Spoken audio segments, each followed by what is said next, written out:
Hello. আলহামদুলিল্লাহ, আমরা ভালো আছি। আপনারা কেমন আছেন? জি, আমরা বাসার সবাই ভালো আছি। সত্যি? আপনারা আসবেন? এমনিতেই এখন হাতে টাকা পয়সার সমস্যা, তার ভিতরে মেহমান আসলে কি করে চলবে সংসারটা শুনি।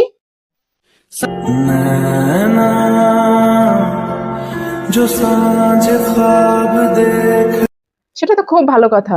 কতদিন হলো আপনারা আসেন না। এসে বেরিয়ে যান, তারপরে না হয় আমরা যাব। খুব ভালো কথা। না আসলে মা বলছিল যে এই মাসে হাতে একটু টাকা পয়সা কম, তো মেহমান আসলে আবার।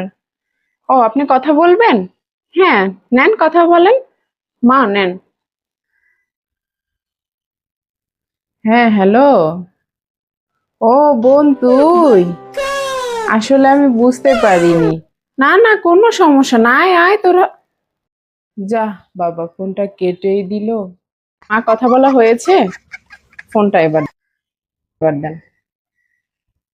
ইস, আমার বোনটা কি ভাবলো। মা, আমি না একটু বাবার বাড়ি যাব, অনেকদিন হলো যাই না। এই তো 2 মাস হলো বাবার বাড়ি থেকে বেড়াই আসলে। এখন আবার বাবার বাড়ি যেতে হবে কেন? 2 দিন পর পর কি বাবার বাড়ি যেতে হয়? তোমার শ্বশুর বাড়ির লোক কি তোমাকে খেতে দেয় না যে 2 দিন পর পর তোমার বাবার বাড়ি যেতে হবে? বিয়ের পরে বারবার বাবার বাড়ি যায়, সেই মেয়েদের সংসার টিকে না, বুঝছো?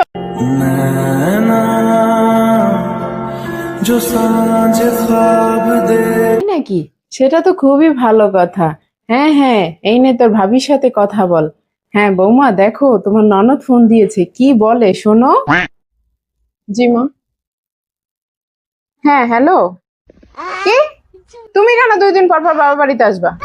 না না, মেয়েদের এত বাবার বাড়িতে আসতে হয় না। কেন, তোমার শ্বশুর বাড়ি কি তোমাকে খেতে দেয় না? আর যেই মেয়েরা বাবার বাড়িতে আসে 2 দিন পর পর, সেই মেয়েদের কি সংসার টিকে না?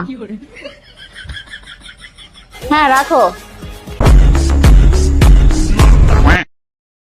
না আসলে মা, ও তো ওর শাশুড়িকে বলতো কথাটা, আবার শাশুড়ি ওকে রাগ করতো, তা আমিই কথাটা বলে দিলাম।